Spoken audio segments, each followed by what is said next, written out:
I stood alone in the soft glow of dawn, staring at the granite wall of the Defense Service Library. My name was there etched in stone, Colonel Naomi Hale, Cyber Command. A testament to 25 years of service of battles fought in silence of truths, uncovered in the face of betrayal. But as the morning light warmed my face, a question lingered heavy as the medals pinned to my old uniform. When you've won justice, is it enough, or does the heart still crave revenge?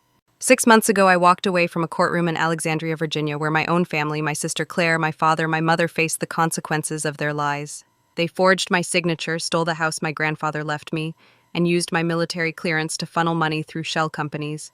I fought back not with anger, but with evidence, bank records, audio files, a paper trail they thought they'd buried.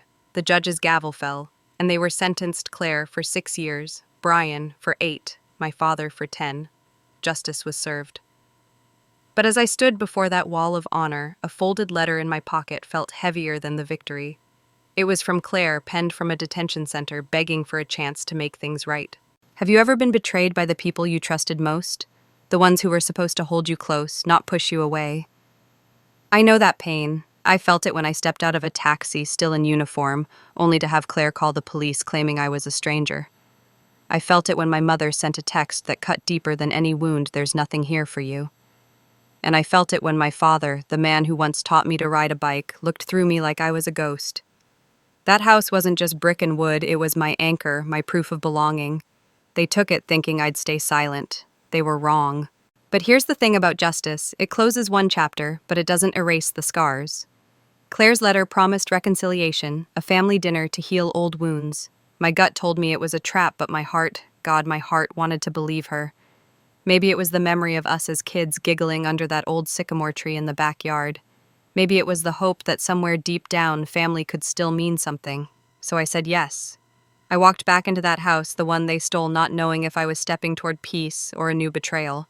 What would you do if the people who hurt you most asked for forgiveness? Would you trust them, or would you feel that fire inside whispering to make them pay? Today I'm going to take you back into my story, a story of revenge, redemption, and the line between the two. You'll see what I found in that house, the secret Claire was hiding, and the choice I made when the truth came knocking. Stick with me, because in the next 30 minutes you'll learn how to face betrayal, when to fight, and when to let go. But first, let me tell you what happened when I opened that door. The air in Fairfax, Virginia carried the faint scent of autumn crisp leaves and a hint of rain as I clutched Claire's letter in my hand. My sister's words scrawled in careful ink promised a chance to heal, to rebuild what our family had shattered. But after everything, her betrayal, the forged deeds, the courtroom where she sat pale and silent as the judge sentenced her, I wasn't sure I could trust her. I'd won justice, yes, but the victory left a hollow ache. Was it enough? Or was there something more I needed, something darker, like revenge? That's what this story is about, and today I'm going to share 3 things you'll take away: how to face the temptation of revenge, how to know when to stop, and how to heal the wounds family can leave behind. Let me take you back to those months after the trial. I'd stood in the Defense Service Library, my name carved into granite, a symbol of everything I'd fought for. But the weight of Claire's letter pulled me back to the house that once was home. She wrote, "Naomi, let's meet, let's talk, we're still family." Those words stung because family was supposed to mean safety, love, trust, not police at the gate or my name erased from a will. I wanted to believe her, but my years in Cyber Command taught me to question everything. Was this an olive branch or another trap I'd spent 25 years analyzing threats, decoding lies? This felt like both. You see, betrayal doesn't just break your heart, it rewires how you see the world. For me, it started the moment I stepped out of that taxi, duffel bag in hand, only to have Claire call the cops claiming I was a trespasser. My own sister, who once braided my hair under the porch light, looked at me like I was nothing. Then came the forged signatures, the shell companies, the way they used my military clearance to siphon money through fake contracts. I fought back with evidence, bank records, audio files, IP logs, and won. But winning didn't erase the nights I slept in my car, staring at the house that held my childhood. It didn't erase my mother's text, "There's nothing here for you." This isn't just my story. Think about someone like Sarah, a woman from Ohio I read about whose brother sold their family farm behind her back. She sued, won the land, but the bitterness lingered. She told a reporter I got the deed, but I lost my family. That's the trap of betrayal. It leaves you craving closure, and sometimes revenge feels like the only way. But here's the small lesson I learned. Revenge might feel good in the moment, but it's like drinking salt water. It only makes you thirstier. The real challenge is finding a way forward that doesn't destroy you too. So why did I agree to meet Claire? Part of me wanted answers. Why did she hate me enough to erase me? Was it jealousy, money, or something deeper? Another part, the part I'm not proud of, wanted her to feel the pain she'd caused. I drove to that house, the one my grandfather built, the one they stole. The sycamore tree still stood in the yard, its branches scraping the attic window like a memory that wouldn't let go. As I parked, I felt my heart race the way it did before a mission. Claire was waiting inside, and so was my mother. No Brian, no father, just the two women who'd shaped my life for better or worse. What I didn't know was that Claire's letter wasn't just an apology. It was hiding something, a secret that would pull me deeper into their world. Let's step into that house together, because what I found there wasn't just a conversation. It was a clue to something far bigger than I expected. The old sycamore tree outside my grandfather's house swayed gently in the Virginia breeze, its leaves whispering memories I hadn't let myself revisit in years. As I stood at the gate, Claire's letter still crumpled in my pocket. I could almost see us, two little girls, Naomi and Claire, racing through that backyard, laughing until our lungs ached. Back then, this house was my safe haven, where Grandpa would sit me on his knee and tell stories of honor and courage. But it was also where the first cracks in our family appeared, cracks that grew into the chasm that brought me here today, wondering if I was walking into a trap or a chance to heal. To understand why I'm standing at this gate, you need to know where this all began, the roots of our family's betrayal, and why Claire's heart turned against me long before she forged my name. Growing up, this house was more than a home. It was a promise. Grandpa built it with his own hands, a brick and wood testament to his belief in family. Claire and I spent summers here, but even as kids, I felt the difference. Grandpa would take me fishing, teaching me to tie knots, while Claire stayed inside reading or helping Mom in the kitchen. I didn't see it then, but she resented it, the way Grandpa's eyes lit up when I'd climb that sycamore tree, fearless and scrappy, while she felt like the good daughter who never got the spotlight. By high school, the tension was palpable. I'd talk about joining the military, inspired by Grandpa's old war stories, but Claire would roll her eyes, saying I was running away to play hero. My parents didn't help. Mom wanted me to stay home, be like Claire, poised, traditional, the daughter who'd settle down. Dad just stayed silent, his approval always reserved for Claire's pageants and report cards. When I enlisted at 18, it was like I'd cut a cord. They didn't come to my boot camp graduation. That was the first wound. It's not uncommon for families to drift apart over choices like these. Take the Johnson family from Texas, a story I read about in a local paper. The eldest son joined the Marines while his sister stayed to run the family business. Years later, she sold it without telling him, claiming he'd abandoned them. The resentment had simmered for decades, just like with Claire and me. Psychologists call this sibling rivalry, rooted in perceived favoritism. It festers when parents pick sides, even subtly. Claire saw me as the golden child who got Grandpa's love, while I saw her as the one who got our parents. Neither of us was right, but neither was wrong. That's the small lesson here. Family conflicts often start with misunderstandings, and if you don't name them, they grow into something uglier, like betrayal. When I left for the military, I thought distance would heal us. Instead, it gave Claire space to rewrite our story. She stayed close to Mom and Dad, building a life that looked perfect: tailored blazers, a nonprofit job, a husband like Brian who saved the family. But I learned later she'd been planning to erase me long before I came home. The forged deed, the shell companies, it wasn't just about money, it was personal. As I pushed open the gate, the same one that stayed locked against me 6 months ago, I wondered, was Claire's letter a chance to fix this, or was she setting me up again? The house loomed ahead, and inside, Claire and Mom were waiting. But what I didn't expect was the document I'd find tucked in a drawer, a clue to a betrayal that started years before I ever stepped foot back here. Let's walk through that door together, because what I found wasn't just a piece of paper, it was proof that Claire's resentment ran deeper than I ever imagined. The front door of my grandfather's house creaked as I pushed it open, the familiar scent of polished wood and old books hitting me like a wave of memory. Claire's letter, folded tightly in my hand, had promised a chance to heal, to sit down as sisters and mend what was broken. But as I stepped into the living room, my boots echoing on the hardwood floor, I felt the weight of 25 years of silence pressing against my chest. Claire stood by the fireplace, her tailored blazer crisp, but her eyes nervous, darting to Mom, who sat stiffly on the couch, hands clasped like she was praying. No Brian, no Dad, just the two of them and me wondering if I'd walked into a moment of reconciliation or a carefully laid trap. Claire's letter had been simple but heavy. Naomi, I'm sorry, let's talk. We're still family. Those words pulled me back to this house, the one they'd stolen by forging my name, the one I'd fought to reclaim in court. I wanted to believe her apology was real, that the sister who once shared secrets under the sycamore tree was still in there somewhere. But my years in Cyber Command taught me to trust evidence over emotion. As we sat down, Claire's voice was soft, almost fragile, saying she regretted everything, the lies, the money, the way she called the police when I first came home. Mom nodded, her eyes red, murmuring, "We just want peace." But something felt off. Claire's hands fidgeted, and when I asked why Brian wasn't here, her gaze flicked to a drawer in the corner. That's when I knew this wasn't just a family meeting. I excused myself to the kitchen, pretending to need water, but really I needed to see that drawer. Inside, tucked under a stack of old bills, was a document, a contract for a new company, Phoenix Ventures, with Claire's name as director. It wasn't just a business deal. It listed assets tied to the same shell companies from the trial, suggesting she was starting over, rebuilding what the court had frozen. My heart sank. This wasn't an apology. It was a performance, a way to gauge if I'd let my guard down. In that moment, I saw Claire not as my sister, but as someone still playing a game I'd already won. This kind of deception isn't new. I think of a case from Florida where a woman named Linda invited her estranged brother to a family reunion after a bitter inheritance dispute. He showed up hoping to reconnect, only to find she'd planted documents to trick him into signing away his share of their parents' estate. Like Claire, she used the promise of family to mask her agenda.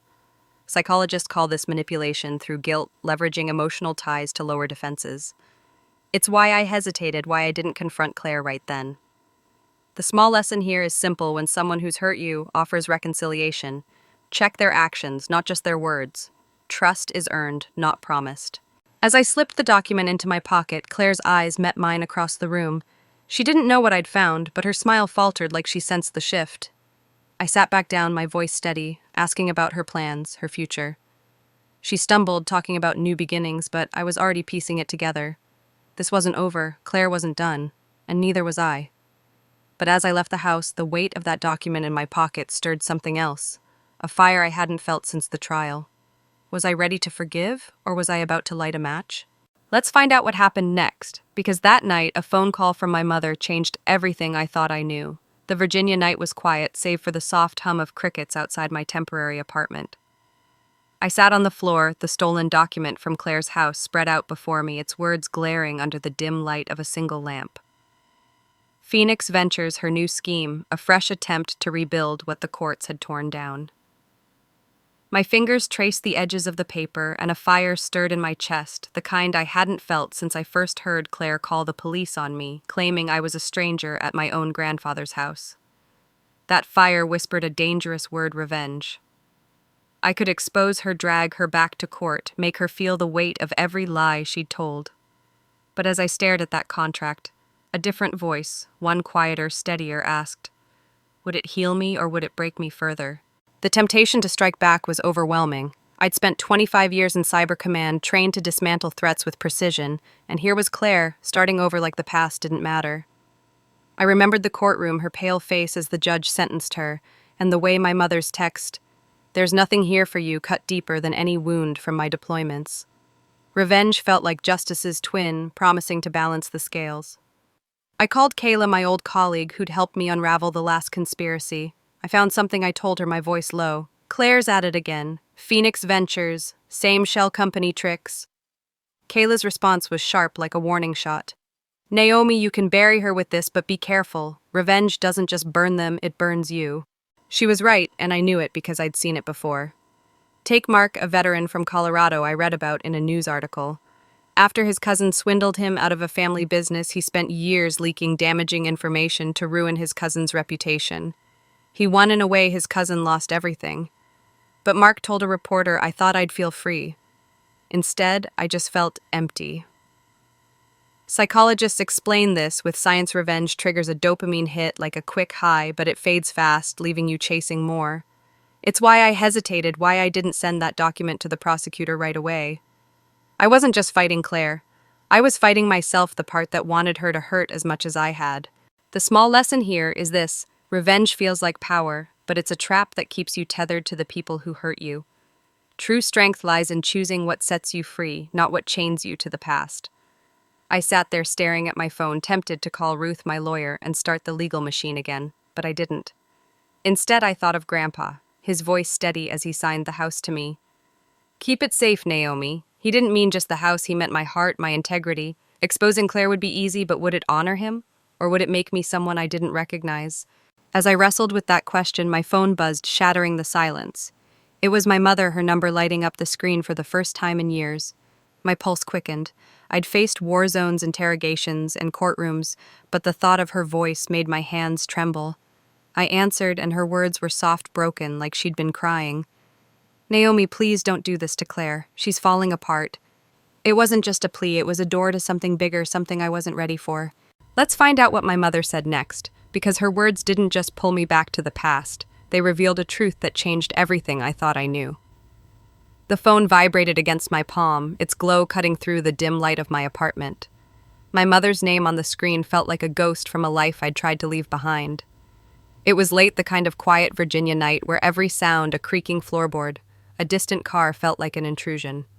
I hesitated, my thumb hovering over the answer button.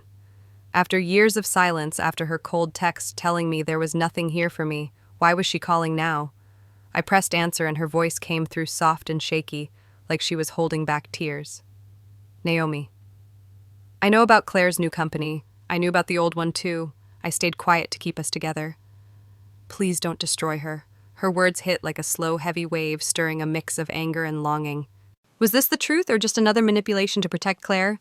I agreed to meet her at a small diner on the edge of Fairfax, the kind of place where the coffee's always bitter and the booths hold stories of their own. She was already there when I arrived, sitting in a corner, her hands wrapped around a mug, her eyes red and tired. She looked smaller than I remembered, not the woman who'd once braided my hair or scolded me for climbing the sycamore too high. "I failed you," she said, barely meeting my gaze.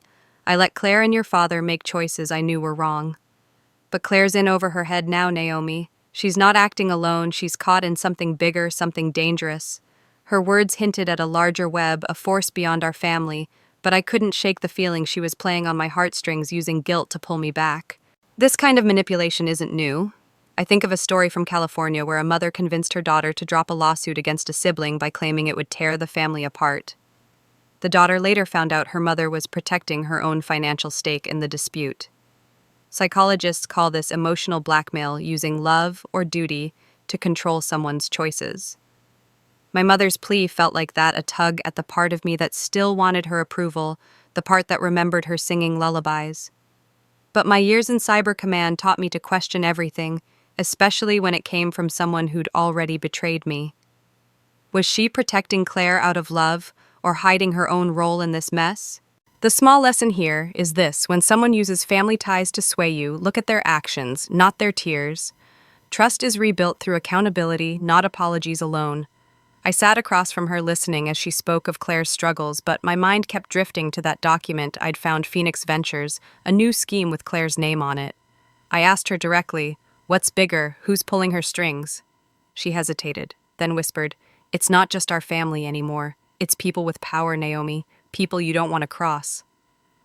Her words sent a chill through me, not because I was afraid, but because they confirmed what I'd suspected. Claire's betrayal wasn't just personal, it was part of something far more dangerous. As I left the diner, the weight of her words clung to me like the damp night air. I drove back to my apartment, my mind racing. If Claire was tangled in a larger web, exposing her could mean exposing something much bigger, something that could put me in the crosshairs. But as I parked, my phone buzzed again, this time with a message from Kayla. I traced Phoenix Ventures. "It's not just Claire, it's linked to something you'll want to see." Let's dive into that message together, because what Kayla found wasn't just a company, it was a door to a truth that could change everything. The glow of my laptop screen lit up the dark corner of my Fairfax apartment, casting shadows that seemed to move with my thoughts. Kayla's message stared back at me. "Phoenix Ventures isn't just Claire. It's tied to something bigger. Check your email." My heart raced as I opened the file. She'd sent a digital trail of bank transfers, encrypted emails, and contracts linking Phoenix Ventures to a shadowy group with ties to military procurement fraud. Claire wasn't just rebuilding her schemes. She was a pawn in a larger game, one that reached far beyond our family's betrayal. My mother's warning at the diner echoed in my mind, people you don't want to cross. But I'd spent 25 years in Cyber Command dismantling threats. Was I ready to take on something this big? Or was I letting revenge pull me into a fight I couldn't win? I called Kayla, my voice steady despite the knot in my stomach. "What am I looking at?" she explained. Phoenix Ventures was a front funneling money through fake military contracts, just like Raven Holdings had done. But this time, the trail led to a network of insiders, former contractors, maybe even ex-officials, who profited off rigged bids. Claire's name was on the documents, but the signatures above hers were unfamiliar, powerful. My sister wasn't the mastermind. She was a tool caught in a web she didn't fully understand. The realization hit hard. Exposing her now wouldn't just hurt her, it could unravel a conspiracy that put my own safety at risk. This wasn't new to me. I'd read about cases like the Blackwater scandal, where a private military company in the US was caught overbilling the government for millions. Whistleblowers, often veterans like me, faced threats when they spoke out, anonymous calls, hacked accounts, even worse. Those stories taught me that going after the big players meant playing a dangerous game. Psychologists say this moment when you choose between personal revenge and broader justice is a turning point. Revenge is about settling a score. Justice is about protecting others from the same harm. I could destroy Claire, drag her back to court, and feel that fleeting rush of victory. But what about the soldiers whose contracts were tainted by this network? What about the families who deserved better? The small lesson here is this: when you face a wrong, ask yourself, what's at stake beyond your own pain? Revenge might feel personal, but justice can change lives.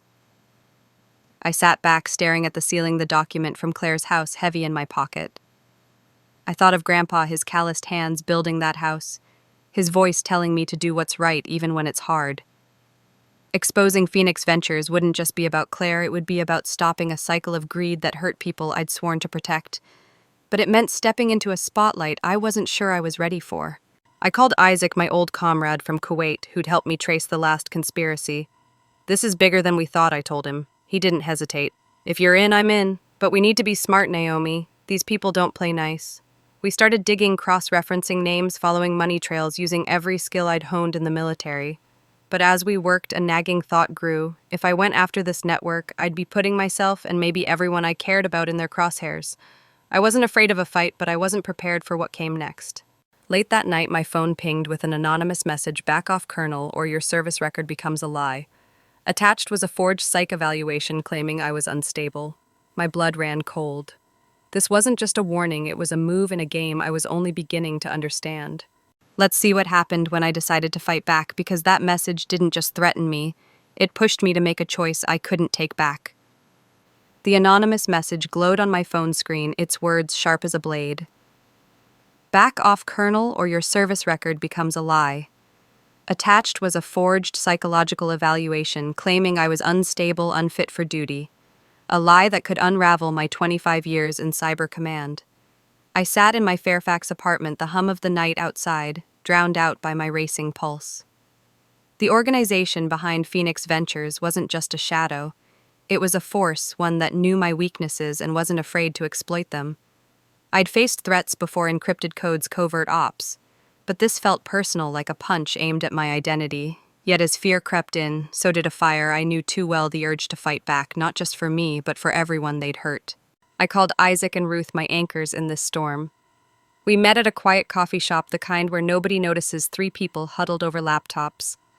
Isaac, with his steady gaze from our Kuwait days, traced the message's IP to a server linked to Phoenix Ventures backers.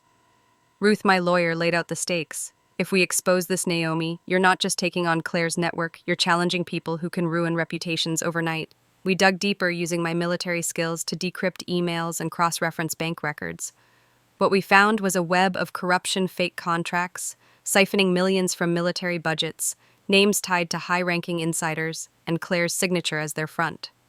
I realized this wasn't about revenge anymore. It was about justice for soldiers whose trust was betrayed. This kind of fight has echoes in the real world. Think of Edward Snowden, who exposed government overreach in 2013, knowing it would cost him his freedom. Or whistleblowers like reality winner, a veteran who leaked evidence of election interference only to face prison and public backlash. Their stories show the cost of truth. When you challenge power, it pushes back hard. Psychologists say this moment where you weigh personal risk against collective good defines courage. Revenge would have been easier. Leak Claire's documents, let her fall alone. But justice meant exposing the whole network, even if it painted a target on my back. I chose justice. The small lesson here is this: true courage isn't about winning for yourself. It's about fighting for what's right, even when it scares you.